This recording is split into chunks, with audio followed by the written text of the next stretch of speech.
Bonjour à tous et bienvenue sur notre chaîne. Aujourd'hui, nous plongeons dans un moment véritablement inattendu du monde du cinéma. À 71 ans, la légendaire Isabelle Huppert a rompu le silence et cette révélation a provoqué un véritable séisme émotionnel. Connue pour ses performances intenses et une carrière sans égale, Huppert a récemment confié « J'ai toujours cru au pouvoir de la narration pour provoquer la réflexion et éveiller les émotions. » Une phrase simple, mais lourde de sens. Mais que cache cette déclaration ? Pourquoi a-t-elle déclenché une telle onde de choc parmi les critiques et les fans ? Aujourd'hui, nous allons plonger ensemble dans les méandres d'une carrière aussi brillante que dérangeante et explorer comment Isabelle Huppert a su transformer la douleur en art, le traumatisme en pouvoir et le silence en cri. Si ce n'est pas encore fait, pensez à vous abonner pour ne rien manquer de nos récits captivants et brûlants du monde des célébrités. Allons-y. Née en 1953 à Paris, Isabelle Huppert grandit dans un environnement où la culture est reine. Son père, fabricant de coffres-forts, et sa mère, enseignante d'anglais, lui transmettent très tôt le goût des mots, des histoires et de la profondeur émotionnelle. Mais derrière cette enfance bourgeoise se cache une jeune fille rongée par le doute. J'étais toute pâle, avec des taches de rousseur. Mon visage me semblait sans contour, sans forme.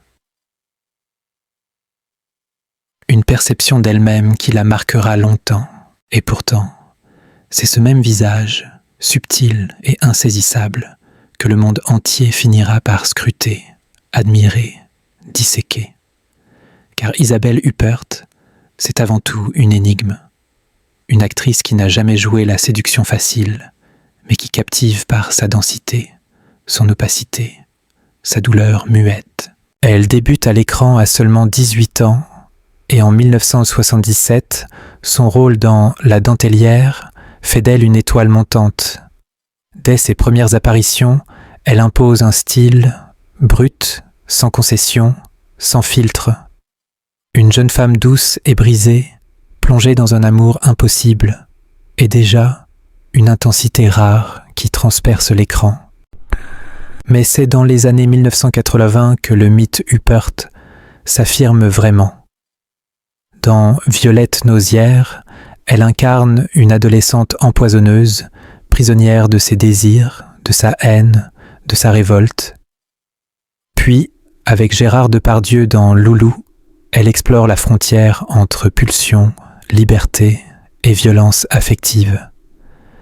Ces films ne sont pas seulement des performances d'actrices, ce sont des terrains d'expérimentation psychologique où Huppert joue avec les limites du personnage féminin. Elle dérange, elle fascine, elle échappe. En 2001, elle explose à l'international avec La pianiste, adaptée du roman d'Elfriede Jelinek.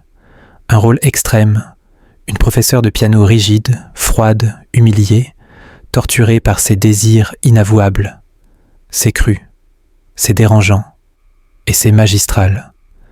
Huppert y va sans filet. Elle ose, et cette audace devient sa signature. Mais l'un des projets les plus audacieux de sa carrière arrive plus tard, en 2016. Elle, réalisé par Paul Verhoeven. Un film choc, centré sur une femme puissante, violée chez elle, qui décide de ne pas porter plainte, qui décide, au contraire, de traquer elle-même son agresseur.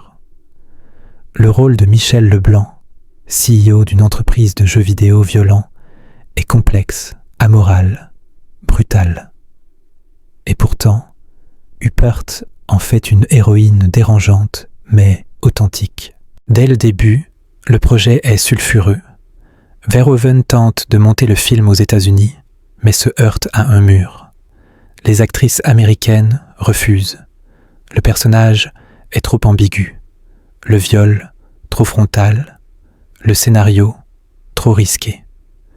C'était complètement peu séduisant, reconnaîtra Verhoeven, jusqu'à ce qu'une idée germe, revenir à l'essence même du roman de Philippe Djian, en France. Et là, miracle. Isabelle Huppert avait déjà approché les producteurs. Elle voulait ce rôle. Elle l'attendait. Le résultat ? Un film coup de poing.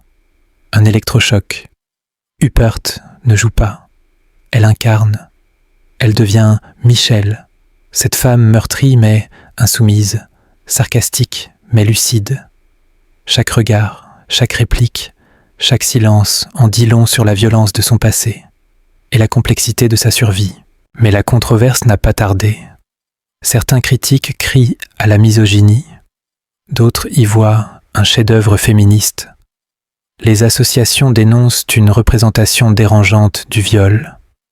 Pourtant, Huppert assume « Michel est une survivante. Elle ne réagit pas comme on l'attend.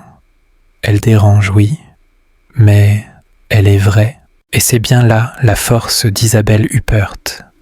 Elle ne cherche pas à plaire. Elle ne veut pas rassurer. Elle veut montrer, faire réfléchir, briser les schémas. Sa carrière entière est une déclaration de guerre aux normes imposées. Même aujourd'hui, à plus de 70 ans, elle continue de prendre des rôles que d'autres fuiraient. Des femmes âgées, sexuelles, violentes, insaisissables. Elle refuse la chirurgie esthétique, laisse les rides s'installer sur son visage comme les marques d'une vie vécue pleinement. Son corps n'est pas un accessoire, c'est un territoire, une arme, un manifeste.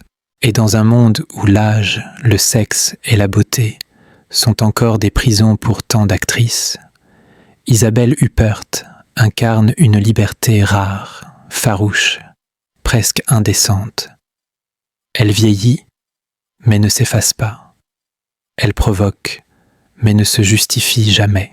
Dans l'ombre scintillante du cinéma français, un grondement a secoué les coulisses. Ce n'était pas un simple frisson de projecteur, mais le souffle brûlant d'une vérité longtemps étouffée. L'affaire éclate alors qu'une jeune actrice, Adèle Haenel, livre un témoignage glaçant. Elle accuse le réalisateur Christophe Rudia de comportements déplacés et de harcèlement sexuel, survenu alors qu'elle n'était encore qu'une adolescente. Un choc. Un nouveau maillon dans une chaîne de silence brisée. À peine le temps de digérer ce séisme qu'un nom déjà entaché refait surface. Roman Polanski. Le cinéaste, qui traîne derrière lui un passé trouble, se voit cette fois accusé par la photographe Valentine Monnier, qui affirme avoir été agressée lors d'un séjour au ski en 1975. Elle avait à peine 18 ans. Polanski clame son innocence, mais l'opinion publique, elle, commence à gronder d'une colère froide. Ce n'est plus seulement une affaire d'individus, c'est tout un système qui est mis à nu.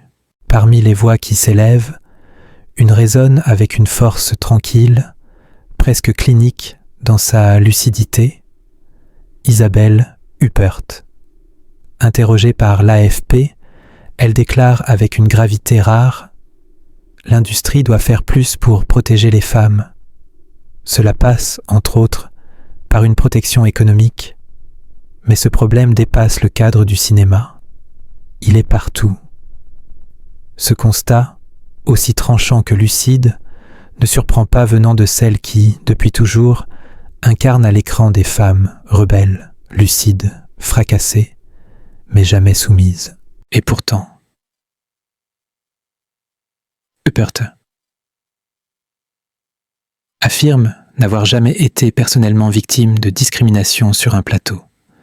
Elle parle alors pour celles qui n'ont pas sa voix, sa position, son aura. Elle parle pour celles qui se taisent, rongées par la peur du chômage ou par une pression systémique insidieuse. Son engagement, bien que discret, est viscéral. Presque tous mes films parlent de la condition féminine. une déclaration qui prend tout son sens lorsqu'on se penche sur sa filmographie. Née le 16 mars 1953 dans le très bourgeois 16e arrondissement de Paris, Isabelle Anne Madeleine Huppert grandit à Ville-d'Avray dans une famille cultivée. Son père, issu d'une lignée juive austro-hongroise, et sa mère, catholique pratiquante, lui offrent une éducation classique, exigeante, mêlant rigueur intellectuelle et ouverture artistique. Elle étudie le russe, fréquente le conservatoire de Versailles, puis le prestigieux Conservatoire national supérieur d'art dramatique. Les débuts sont modestes, parfois discrets, de petits rôles dans Faustine et Le Bel Été, glissement progressif du plaisir. Mais très vite, Huppert se distingue. Elle fascine dans Les Valseuses de Bertrand Blier, bouleverse dans Dupont-la-Joie, interpelle dans Aloïse. Le style Huppert s'impose, une tension intérieure, une intensité froide, une présence hypnotique. C'est La Dentelière, adaptation du roman de Pascal Lenné par Claude Goretta, qui la propulse à l'international.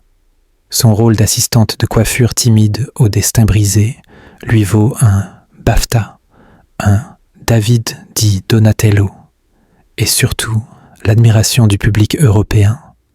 Dès lors, elle incarne une certaine idée de la femme française, mystérieuse, imprévisible, blessée, mais puissante dans sa fragilité. Mais Isabelle Huppert ne se contente pas d'un archétype. Elle s'en détache avec éclat dans Violette nausière, parricide glaçante des années 30, où elle explose littéralement sous la direction de Claude Chabrol. Une performance qui lui vaut le prix d'interprétation à Cannes en 1978 et une reconnaissance nationale définitive, tandis que certaines actrices choisissent la séduction ou la légèreté. Hupperta plonge dans les abîmes de l'âme humaine. Elle incarne le refoulé, l'indicible, le tabou, et elle le fait sans jamais verser dans la caricature.